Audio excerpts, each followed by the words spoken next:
I'm asking the bigger question of who am I? Who am I really? My answer is I am God's child. I am that which is born of all that is. I am, as Pierre de Chardin said, a spiritual being having a human experience, come trailing the breath of the ancestors yet, but trailing the breath of the angels, and understanding that because I am connected to the source of all that is possible for me. And what do I want? I don't want to just be successful in the world. I don't want to just make a mark or have a legacy. The answer to that question for me is I want to fulfill the highest, truest expression of myself as a human being.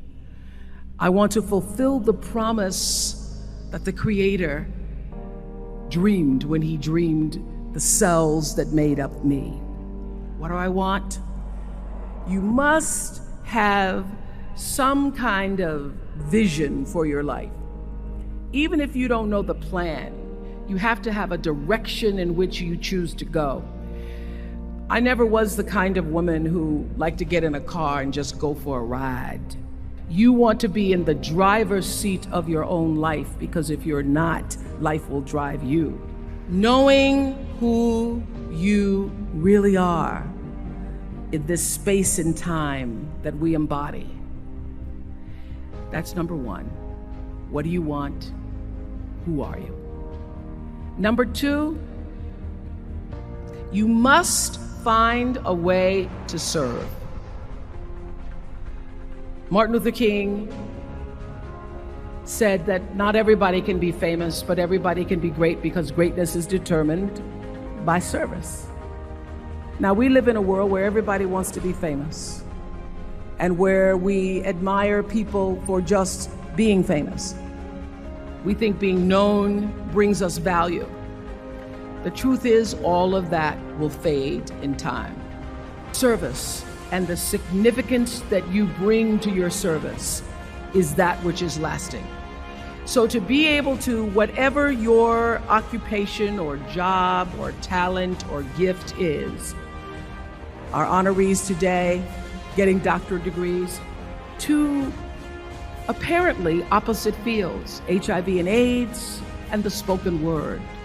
But what they have in common is service, using the spoken word in service to community in the world, using your knowledge and information about HIV and AIDS and medicine in service to the world. And if you look at all the most successful people in the world, whether they know it or not, they have that paradigm of service. Service through medicine, service through art. Using whatever it is you produce, your product, as a way of giving back to the world.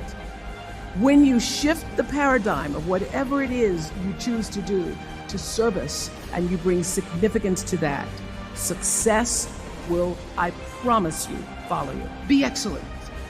Let excellence be your brand. Everybody talks about building a brand. I never even knew what that was. When people say, you're a brand, I would say, no, I'm just Oprah. What I recognize now is that my choice to, in every way, in every example, in every experience, to do the right thing and the excellent thing is what has created the brand. Years ago, I did an ad for Revlon for an ad they were doing called Unforgettable Women. And what I know is that when you are excellent, you become unforgettable. People remember you. You stand out. Regardless of what it is, you become an unforgettable woman. And that is what we all want. We want to be unforgettable and not forgettable. So doing the right thing, even when nobody knows you're doing the right thing, will always bring the right thing to you. I promise you that. Why? Because the third law of motion is always at work. For every action, there's an equal and opposite reaction. That is so true in all of our lives. Everything you even try to do to me, already done to you.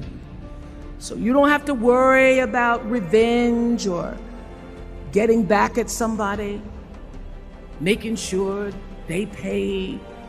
You just have to do the right thing, and the right thing will follow you even when people don't support it.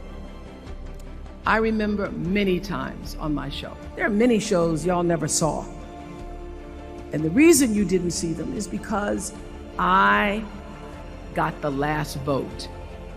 The most important thing I have come to know in doing the right thing and making the right choices is understanding what we talked about yesterday. All of you leaving here have the potential for enormous success. There's a price that comes with that. People don't always like you, and they're not always happy for you. And if you surround yourself with people who are not accustomed to your success, they become fearful, they become scared, because you are reflecting back something to them that they don't recognize. People who want the best for you want you to be your best. So my greatest advice to you is to surround yourself with people who are going to fill your cup until your cup runneth over. I'm so full, my cup runneth over.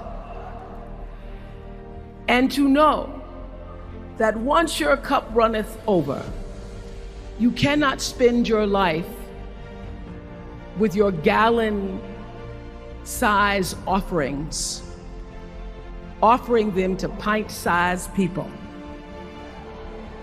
You have got to surround yourself with gallon-sized people who can hang in the same company with you, so that you're not offering your gallons to those little pints out there who can't hold it anyway.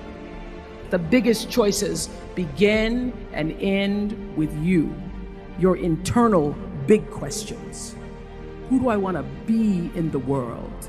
My relationship to source energy, to all that is God. Your experience of that which is all life, which is divine and universal. Being connected and aligned with that. When you are tuned in and charged into that, whenever you feel empty, you go inside yourself and you connect to the source, and you know that all things are possible.